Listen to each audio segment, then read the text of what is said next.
Hi, I'm Yapo, And I'm Agent 355. and welcome to the first real video of Grim Dawn. Right, by which I mean if you're watching this one and you want to see why we're level 13, go watch a different one, but don't, because it's boring. Yeah, Shorter answer is we went and did a thing to get some 5 devotion points. That's basically what we did before. Yeah, so we cheesed the game. Agent now has a full, not quite full, but mostly full army of skeletons. Yep. Before that, so Grim Dawn is made by the same guys who made Titan Quest. It's an action RPG, but where Titan Quest was heavily focused on Greek and Asian mythology, Grim Dawn replaces that and puts in a Call of Cthulhu-esque eldritch horror sort of mythology. It's really, really good. They've also it's mostly built on the same sort of system as Titan Quest. So, you get your monster ragdolls, you get your masteries, skill trees. But they fixed, all of the problems with it. Like, crafting materials can now be put onto legendaries, which, if you watch their Titan Quest LP, was a big problem. The balance is better. Basically, they've streamlined pretty much everything, and this game is fantastic, and I love it so much. It is a pretty great game. Although I have not played it very much, I've only played a few hours, even though I backed it on Kickstarter and all that other stuff. It just, came out in the beta, kept coming out, and I was like, I'll get to it eventually, and it was always just, I'll get to it eventually. So, Agent finally convinced me to do this whole thing. Right. So, the way the game works, like lots of ARPGs, is you start the game, and in this one you don't pick a class, you just start. And then when you hit level 2, you pick your class. And you picked, right now, you're a shaman. Do you have any points in Inquisitor yet? I don't believe so. So you started as just a shaman. When you hit, I want to say, level 8 or 9, you get an option to pick another one, so you actually become a combination of 2 classes. So everyone is a combination of 2 of the classes. I am a occultist necromancer, and you're a shaman inquisitor. And from that, you make your little skill build. So while we're running out here to do quest stuff, what is the skill build that you're going for, eventually? So I found a build, since I don't play this game very much, so I have to look him up, that is a dual-wielding lightning pistol guy. Okay. So he's, is it, left-click based? You just max out your, percent proc chance stuff? I believe it's mostly that. It's got, Inquisitor has a lot of buffs and auras and stuff that make you just, not Inquisitor, the other one, Occultist, no. What? Shaman. Shaman, there we yeah. go. Has a bunch of abilities and stuff that keep you alive and suck health off the enemy, and you kind of just use those in conjunction with having shitting lightning everywhere with a couple pistols. Right. But right now you only have 2 buttons, one of which is a button full of bugs. That this is the part where I crash. One is a button full of bugs, and the other one is just a buff. Because in the early game, a lot of times you kind of have to pick whatever just kind of works. And a lot of times you'll kind of spec into something else later. So just to make the first act or 2 go easier, you typically just max out whatever dumb skill works effectively. Yeah, and so this whole start of this thing was beset by issues, because I messed up the original recording we were going to do, so we're doing post-commentary, even though everything after video 2 should be live commentary. And turns out my internet, while great for downloading things, has 300k up, so Agent kept disconnecting and dropping for this first video. Right, we wanted Yapo to be the host at Season 1 recording, and that way he would not have any lag at all, but his upload speed was so bad that it kept crashing my client. So we're going to switch that for next video, which means every now and then Yapo might have itty-bitty spikes. But they should basically be not noticeable, and mine will not crash ever, so that'll be nice. Probably would have been a good idea to, try all this out beforehand, but So while you were doing lightning things, I have gone for the Skellymancer build, which is why my name is Skellington Esquire. I don't think you're a real lawyer, though. No. The good old Skelly build uses these skeletons that you see. Although we see different types of skeletons, like here we have 2 mages and a paladin, they all function off the same skill. There's just a couple different versions of skeletons that can summon. They are my meat potatoes. They are the big dudes. They kill everything. Then the other things I'm going to end up summon are all supports. So those skeletons won't be my only summons, but they're meat and potatoes in my build. So these are our first real devotion shrine. So you want to talk about devotion points a bit? Sure. Yeah, like those are the things that normally give you points. If you watched episode 0, we got some points in a different way, and I think I just crashed again. Or I'm going to crash again soon, I know. But those shrines are how you normally get them. They're distributed throughout the game. They are in all 3 difficulties. While there's mostly not any like new shrines, not all of the old ones will be there. So like the first time you play through, I think you can get 27 shrines in the main game. And then in the next difficulty, there's like 12 or 18 or something. And in the last difficulty, there's like 5. And they are going to upgrade a skill tree that you'll see more of in a bit. But basically, it's a big passive tree that has a bunch of crazy buffs and skill modifiers. Like skills that you can pick that will add proc effects or things on some other skills you have. So, for instance, your bugs could, whenever they hit things, should have a 10% chance to shoot chain lightning, for instance. It's pretty cool. It's a pretty nifty system, I gotta say. Yeah, it's really great. I like that it can affect abilities. I can even put them on my summons. So, for instance, my summons will eventually have like a percent chance to like shoot fireballs when they hit things with regular attacks. So when I have like a bajillion skeletons running around, they're going to be shitting out fireballs. It's great. And yeah, so pretty standard intro quest. Go kill this thing for us. It's been bothering the town. I will let you in. Because, you know. So, the story of this game, I'm not sure if I'd say the story is good, but it's good in the way Diablo 1's story is good, in which it mostly kind of stays out of the way and is interesting enough to think about it. The Grim Dawn was an event that happened. No one really knows what caused it, but one day we woke up and, like, shit had gotten really bad. Like, Walking Dead and everything, right? And, so ever since then, it's just been kind of like these people's trials to survive. One day we show up, and apparently we were dead. There is a standing order to, like, hang people who, you know, like, hang zombies or whatever to, like, make sure they don't come back. And we didn't die. And then they're like, okay, well, we don't trust you, but that's weird. Why don't you go and do these things for us? And so we did. I thought they tried to hang us because we were, like, at the prison and we were, like, a criminal, but... No, it wasn't a criminal, it was something else. We were tainted. So because we were tainted, they were going to kill us, because everyone who gets tainted turns into one of those, like, shambling zombie things. And then we didn't die from the hanging, and we didn't turn into a zombie, so they're like, okay, well, I guess we'll just let you go then. That lovely green water. Right, yeah, there's someone's poisoned the water hole, so we gotta go take care of that too. Once we do this, they'll actually let us inside the prison, and then kind of like we start the main story stuff. So we talked about this a lot in the live recording, but one of the things you can't really notice is that I can't get into doors when Agent is going through them because all of his skeletons block me from clicking on the portal to get into doors. Yeah.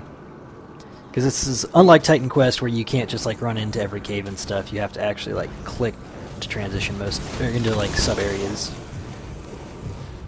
Yeah, it's because Titan Quest is like just like one long map basically. Mm-hmm. I remember there being like very many doors involved, but here they actually use doors, which is good because some of the areas in Titan Quest that like should have been doors were really weird. And you'd like get stuck in places because you have to click in like this one very exact spot to get through.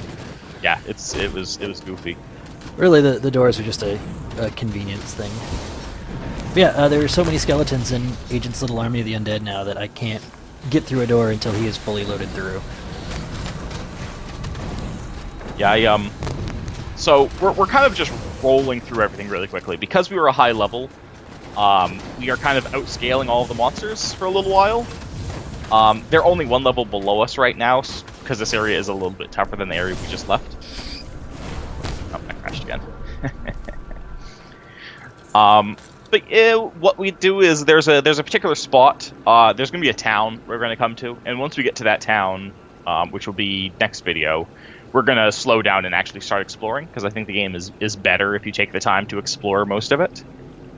But because everything dies so easy right now, it would be kind of boring to just walk around and stomp all over things. Yeah, everything around Devil's Crossing, which is kind of this place we started, is just intro, basically. Here's how the game is, here's how the quests work. Go kill some stuff for us, you know, get some points. Yep. Pretty basic stuff. Yeah, there's a fair few moving parts to this game. And there's a lot of stuff that's like important, but we'll see more of it later.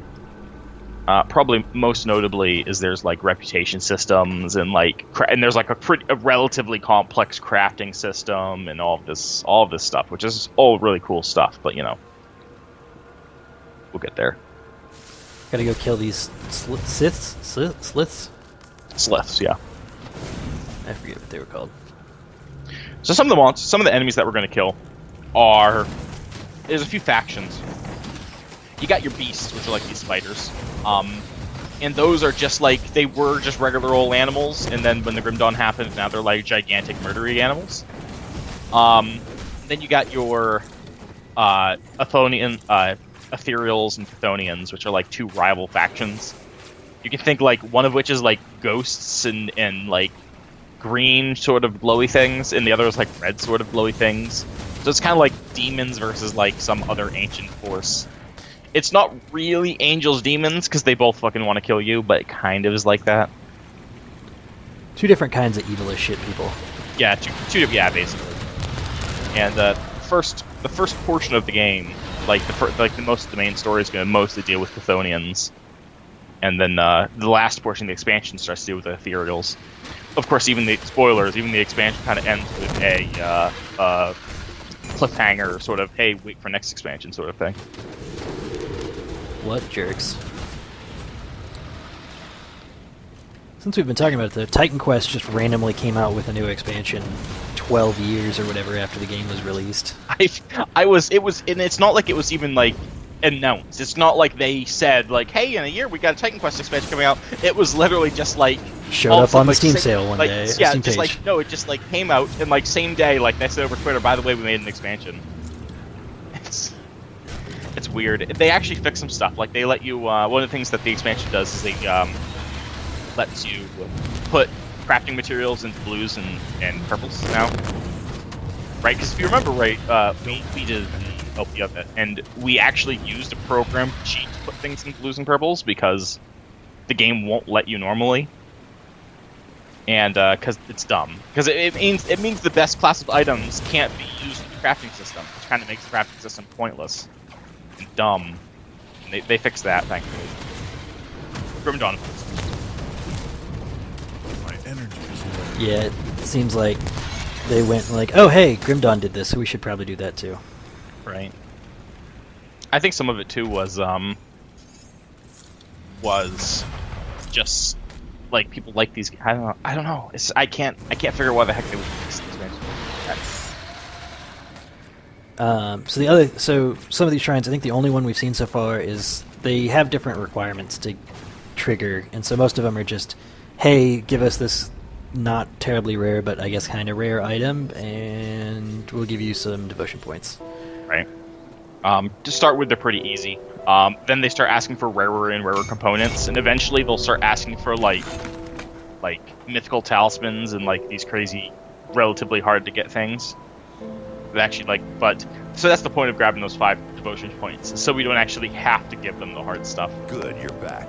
One of my scouts came back. You've proven yourself. And there's a certain variety that will spawn a bunch of enemies, and we'll have to fight all them off, and all sorts of fun stuff like that. Oh yeah, it's great. So now we can get inside the. So this was a prison, and when the thing went to pot and all the prisoners escaped, some people realized that it was still a pile of stone walls, and they moved in, just to like stay safe. Yeah, I mean, prison good at holding things in and out. It worked in Fallout New Vegas. Greetings, child. My knowledge of spirit. I'm afraid that troubled memories can. My knowledge of spirit. No, troubled you don't like memories. my pattern. And this is where. So I'm like, she's got a quest for me. How? What? Oh, I just have to leave. Just have to stop talking to her. And then there's a hidden book over here. Books are worth experience, and actually, like early on, like in the first playthrough, the books actually give like reasonable amounts of experience. Not that one, but most of them. Then you got mad at me because you wanted to read it. And I forgot my journal existed. Yeah, I had to explain that it was totally here. Yeah, I was like, you were like, oh, it's in the log, and so I hit the L button, which is a portal, and it's always been portal in Titan Quest, and I was like, oh, L for log. Wait, why isn't it coming up? It's true. I mean, L does stand for log. You have got there. So anyway, now we have to go and reconnect with Burwitch, and Burwitch is a town, and they're kind of wondering if there's anyone alive here. And also, there's a dude out there called Warden Krieg, who was a big super jerk. And we don't like him very much, and so we're kind of headed to town to find out what the hell's going on with that. It's a bit difficult to get between the two, you know, right now, with all the horrific nightmarish monsters everywhere. Right. Oh, also, the whole touched by the ether and, like, didn't die thing is why we can actually use the portals in those rifts. Like, no one else can use the portals, or make portals or rifts. It's like an in-game, story explanation for why the heck we actually have town portals. Although, if I were in town and there was this, like, giant, open, glowy rift thing that, like, was just, like, sitting across the way, I'd be like, I don't know if I want to live here. I mean, that would, like, and you tried to kill a guy and you couldn't kill him and all of a sudden he can use it. It'd be even more creepy. Yeah, they even touch about that later. Like, people don't like those rifts. We'll see more. I'm not sure if it's this video or next video, but people do not like them, and every now and then we'll send people through them, and they always bitch at us for it. So one thing that this game does is this game is just loaded to the gills with secrets. There are unmarked, like, tiny mini dungeons. There are secret treasure chests that always drop, unique items. There are actual, like, hidden quests in the game that are, like wicked fucking hidden. And we'll be going over all of that. It's one thing I really enjoy about the game, because the first time you play these sort of games, you're typically, like, exploring the whole map. And it's really pretty rewarding when, like, you find breakable walls that have, like, hidden, like, pretty good chests behind them. And stuff like that. So what we're looking for here is there's an unmarked dungeon with a boss in it that we're just gonna show it off just because we can. The other interesting thing about this game is it has a set map, but it'll move different pieces around the map to block off different pathways and stuff, right? Right. So the map's always the same, but, like, sometimes you come across a burning wagon that's blocking a particular road, and that burning wagon's not always there. So they make it so that while the map's always the same, the way you get through the map isn't. So it still kind of scratches that exploration itch without actually resorting to, like, a procedurally generated map. And the skeletons are so good that I keep missing bosses before they just explode and die. Yeah. Skeletons are good, cool. Because it turns out most of the bosses, at least at this level, have, like, one attack, until they'll start attacking one skeleton, and the other, I think you're, up to, like, 8? I have 8 skeletons and a bird at this point. So the other 7 skeletons will just start wailing on it, and it does not last long. I just love that they brought, like, pet builds were already kind of good, and the expansion brought in, like, a necromancer, which is like, hey, everyone loves the necromancer from Diablo 2. Why don't we just give you all the skeletons? So there's a skill that boosts the individual power of the skeletons, like makes the skeletons do something better, and then there's another skill that branches off of that one that increases the number of skeletons you can summon. Yeah. It'll max out at 8 skeletons with just skill points, but there is gear that you can find in the game to increase the level of the skills. I think with best in slot gear I can get up to 12 skeletons. And for a while I'm basically just going to be running around in the pack of skeletons while they murder things, and Agent leads the way. Yeah, when I played through this, this is the second time I've done this character. I'm doing it a little bit different, but it's the second time I've done something like it. And when I did this the first time, I literally just didn't stop running. Like, I just ignored the enemies and kept running. And the skeletons killed so many things just by happenstance as I ran by that I actually kept, like, eating the monster levels all the way through the game. Just, inadvertently murdering literally everything. Oh dear. But yeah, so the other main reason I think you were telling me pet builds are so good in this one is that the pets scale a lot better, right? Yes, the pets scale very effectively compared to, like, Titan Quest and stuff. There's a ton of gear that makes pets better too. Like, in Titan Quest there is gear that makes pets better, but it's really fucking rare and there's not very much of it, and it's kind of a huge pain to find. in this one, it's just like one of the main classes of gear. Like you got your gear that people who have lightning damage want. You got gear that pet people want, and it's equally likely.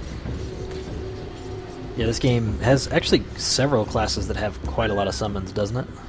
Yeah, there's shaman, occultist, and shaman, occultist, and necromancer all have their own summons. I guess demolitionist technically does too, because there are some traps that scale with summons. But lots of the other classes have buffs that explicitly buff summons, right? So you'll have buffs that like the frickin' not occultist, Aethermancer, one of the mages, I can't remember his name, has a buff that explicitly increases your own like magical weapon enchantments, but also gives your pets elemental damage. I'm pretty sure you crashed out here. Yeah, so this is the last video with me hosting. By the start of next video, we've switched to agent hosting, so most of these issues should be resolved. It does give you a chance to look at your inventory, though. Yeah, and that's the other great feature, is there's a button that combines all of your shit that can be combined for you. And then another button that sorts your inventory so that it compresses it easily. It's great. So, whenever you level, you get one, like, stat point, and you get, like, some of these skill points. And the bar on the bottom unlocks new skills. You can see that right now only the first 2 columns of skills are unlocked. And you actually have to put points into this bottom tree to get access to these other ones. You see it goes all the way up to 50, so in addition to unlocking it also gives you just raw stats, which is really good. So you're eventually going to put 100 points into your 2 masteries for most builds. Yeah, I was looking at the different options, because the build is like, yeah, you can use any of these 5, and so I just started with the first one it listed, and then decided to go look and see if there were any that were actually cooler and better. Yeah, so you end up kind of splitting points between your masteries and your action points. Typically, like, early on, like, the first thing you do is just, like, max out one skill, just as, like, your trash clearing skill for the early game. Which is what I did with my swarm and what you're doing with your skeletons. Right. Why? Okay, this is plenty. Why am I doing this? This is bad. That's because in real life you're not sure what you're doing, when it would be much better for you to actually, like, know what your build is, so that you don't have to spend lots of time doing this stuff. Yeah, I will probably, before we start recording the next video, go through and, like, write down the build order I want to do and put it on a sticky note on my computer or something. Okay, so when we were doing this live, you told me that you had replaced your Devouring Storm with Stormbox, just to, like, try it out. I did not realize that meant you put, like, 2 points into it and expected it to do anything. I'm pretty sure I didn't tell you that until later. I was like, oh, put a couple points into it. I might have told you that. So what the Stormbox does is I think this is actually a skill you're actually going to use later. Yeah. So what it does is you put it on an enemy, and it makes him take like an elemental dot. Like you saw, it was really briefly. He rippled up with electricity before he got murdered by skeletons. He takes an elemental dot. He also lowers his elemental resistances, which is the main point of it. So a lot of times, if you want to, like, really focus on some dude, see, it looks kind of cool. If you really want to focus on some dude, you will lower his resistances and then beat the snot out of him. And it also, as you saw, arcs to nearby things. Yes. It is totally possible to use that as, like, your main AoE skill, like, early on in the game. But I think I like Devouring Swarm. I've never tried Word of Pain as, like, a regular one, but I think you can try Word of Pain a little bit later. Yeah, I switched to it, I think, sometime next video or after next video, maybe. Yeah. It's kind of weird, because, Devouring Swarm, you see this giant thing of bugs, and when I switch to the new one, it doesn't really have an animation unless there's someone standing there, so it's like, did I cast that? Did it go off? Yeah, if you hit people, it makes, like, a mark above their head, but if you don't hit anyone, it doesn't do anything. So it's worth noting too that my skeletons have special moves too. Like the archers have a piercing arrow, and the mages have, like, an AoE explosion in addition to, like, a regular fireball. And they all have this special shit. But so But it's kind of hard to individually tell what the hell's going on because there's just so many of them. So all those necklaces we've been collecting, turns out these guys won them because a bunch of sleuths trapped them over here in this corner. So yeah, quest done. Good work, team. Yep, these are the Rovers, kind of like the Gypsy faction or something. And so we wanted to kill them because they don't like gypsies. They don't like those beast things. Yeah, so luckily I can put on my cool lightning gun that I found now. And start working my way towards my lightning pistols. Yeah, so you have like one thing that just makes your shooting better, and another thing that like 6% of the time when you hit someone they like explode for damage or something. Right, it's like triple your DPS or something like that. And so you'll even get more of those later, and a higher percentage. But I think so. Mostly your build is a lot of left click with some supporting spells. Where my build is tons of skeletons with supporting spells.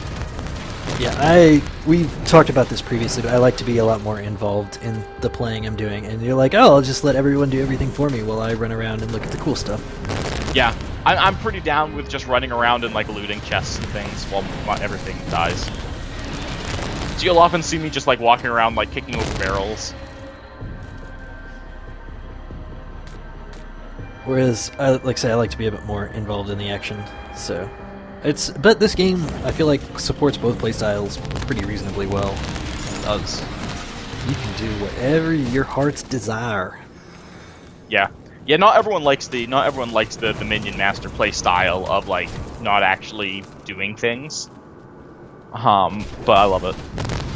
Later on, like the higher difficulties, I do just as much as anyone else. It's just at the lower difficulties, for sure, you don't have to do actively. And at higher difficulties, it's mostly me like trying to kite and debuff and stun things and survive to let my pets DPS. Because when monsters focus on me, I don't really have any like way to stop. I just kind of have to survive. And you were telling me too before the expansion came out, ranged basically wasn't viable, right? It was certainly less viable. Unlike Titan Quest, where like in Titan Quest it's like this one build is the best build and everything else is like garbage compared to it. Titan Quest is Grim Dawn's a lot more varied. But yeah, typically I think right now melees and pet classes are like at the top. And then it's ranged are next, and then there's casters who are kind of like bringing up the rear. But everything's close enough together that everything's viable. But every one of those builds can beat, the absolute tip-top difficulty challenge in the game. Yeah, some builds can't beat, like, Guardian Crucible, right, which is, like, the hardest version of Crucible. Because it requires you to either have enough defense that endless waves of monsters just can't fucking kill you anyway, or so much, like, AoE clear and stuff that you can keep the mob levels down. So, like, there are some challenges that are just harder for certain classes, but, yeah, everything's good enough. Which is nice. I think they've done a great job with this game, just in general. And we know you love it, because you have spent so much time playing it. A lot of time playing it. There's not very much... If you're just kind of casually interested in the game, there's not very much grinding to do. If you want to, like, actually, like, get all of the hot... If you want to get best in slot gear and do all the endgame stuff, there's actually, like, a bajillion grinding to do. But I think that's fine, because if you're interested in that sort of endgame gearing up, then probably don't want. I feel like the people that are interested in that sort of in-game super gearing up thing would be upset if there wasn't hella grinding to get there. Right. Like, it kind of takes some of the fun away if they just basically give you, Takes away that nice slot machine feeling, too, of, what drop am I going to get this time? Yeah. Basically, the way endgame grinding goes, which we probably won't get into, I think we'll probably try to make it through, like, all 3 difficulties, but we probably won't actually, like, go the step beyond that and actually grind things. But the way it works is you have to fight the hardest bosses in the game, which are known as Nemesis bosses. In order to get them, you have to grind reputation factions for enemies, which means you have to kill like 40,000 like skeletons or something to get the skeleton nemesis to start spawning. And then once it does start spawning, you have to hunt it down and kill it, and then restart your game and hunt it down and kill it again. and they tend to be really they tend to be really difficult on top of that. So can't make life easy. yeah. And while all the nemesis have like the same drop tables. Some of the reputations are easier to grind than others, and not all the nemesis bosses are equally difficult. So sometimes it's like the harder to grind ones can actually be easier for certain builds. But so there's this whole endgame meta progression thing. Yeah, but we found a layer full of weird cultists who think the Grim Dawn is like some sort of religious thing, basically, right? Or yeah, well, the Chthonian Eldritch gods is telling all of these people how great it would be if they let this god into their lives, and so they're trying to summon it into this world. That's a Salt Circle, which I love. I love the game includes like Salt Circles and other sort of like classically, cultist things. Yeah, we tried to save that guy. He's like, nope, I'm gonna die. So here's where I stashed all my stuff. Just go have fun. That's right. A quest. Yeah, and also it's another hidden quest too, because this is just like a random building that had some cultists around it, and it was in an unmarked basement that we actually got that quest. So it's just another example of how Grim Dawn looks to actually like put some hidden stuff to find. Also, the quest that he gives us is I hid my stuff underneath the tree. You go find it, and like no real directions on where the tree is. It says it's like between this and this. Go get it. Luckily now, it's actually marked with like a star. But when you first started, when the game first came, actually it wasn't even marked. You just had to find it. It's just sad how little damage I do relative to the swarm of skeletons at this point. It's because left click skills are the slowest to develop, and left click skills are the slowest to develop, and you only have like 1 or 2 points into them.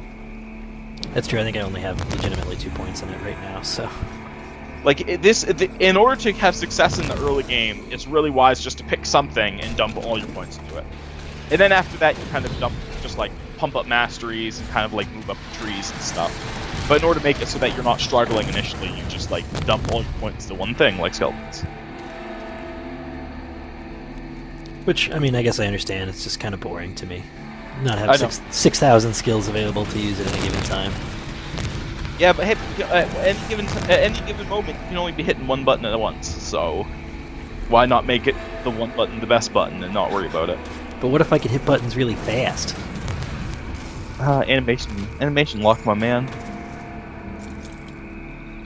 I think my high level builds do have like 14 buttons or something I have to hit at any given time, but only one of those buttons is like the damage button, and everything else is for other stuff. But yeah, that's that guy's stash.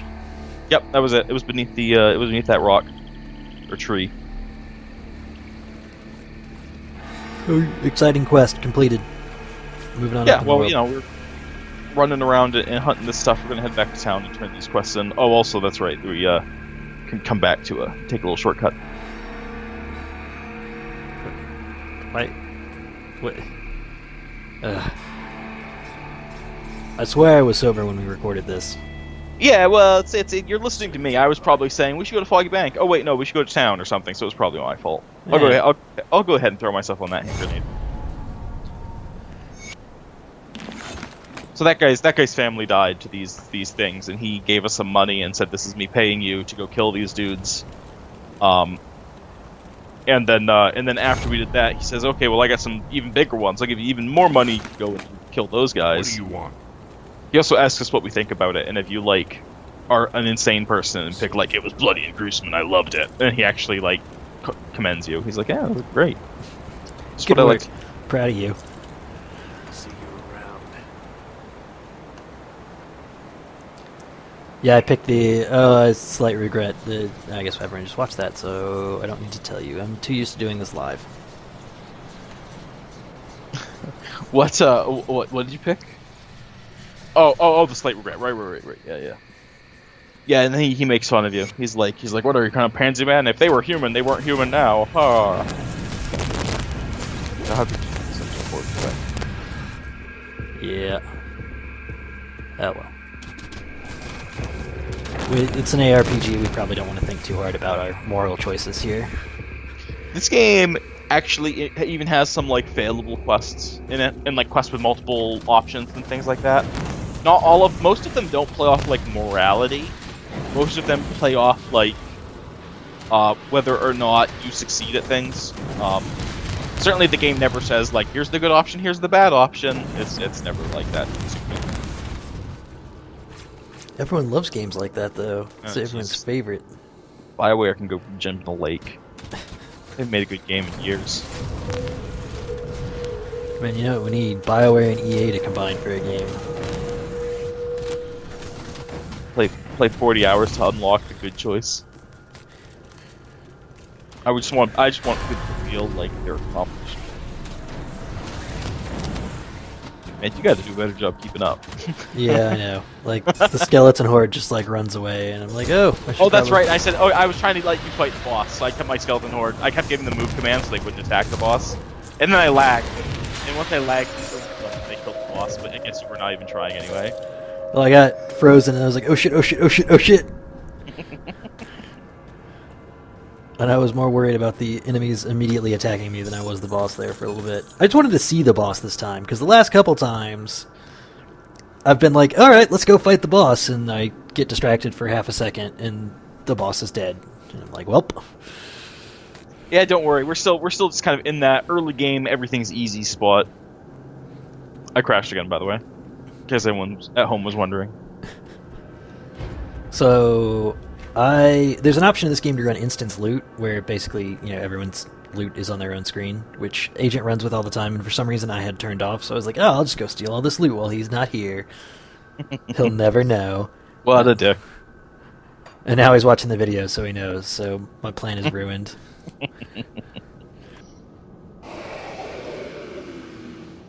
So, yeah. While he was doing... I'm not sure, but I think for now, I'm going to go reskill and take... Shaman has a couple of skills that give you bonus lightning damage if you're using a two-handed weapon. And since I have a decent two-handed lightning bow, I think I'm going to go ahead and do that for a while, and then I'll unspec out of it and focus more on the two-hand ones when I find some good pistols. Makes sense. Because I got stuff that's good to be used right now. If I just kind of go sideways for a while on this level ups. Yep. I know what I've been doing is I've maxed out my skeletons, but like nothing else I care about. I need to really like put points into. There you go. So now it's a 20% chance to shoot a 4-meter explosive shot, and it looks super cool. At least I think. Yeah, because I think that one you can just like fire because it makes your arrow all fiery too. Yeah, I mean you see it when it goes. So. It's nifty. I like it. It's probably not the optimal choice, but as we have established, the skeletons are more than optimal enough to carry me through the game. And when you're carrying a bow, you just kind of hide in with all the bow skeletons. It's stealth that way. I gotta have camo. If only I had a cool black glory aura, I'd really be hiding.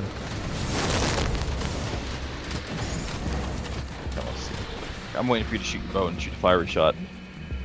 There's actually have been a couple already I've seen. Yeah, I've seen a few of them, but now it's big. Right now it's like the big one, so I want to see the big one. See if it's like noticeable. Because 4-meter radius is not super. There you go. Yeah, like that's cool, right? Like that's great. See, part of the reason that your build feels less satisfying is just because there's someone else in the game who is murdering everything. I will say when we tried to do it last time, I had a build that just, even at like this level, was just absolutely shitting lightning everywhere. Like anytime I would swing a sword, it would be like 6 lightning bolts come out. Yeah, that build. I know that build. That's a good build. But I think you crashed again, and we decided that it was just time to finally cut it and move on with our lives. Yeah, it's too many crashes. We're gonna swap posts and instance the loot and try it again.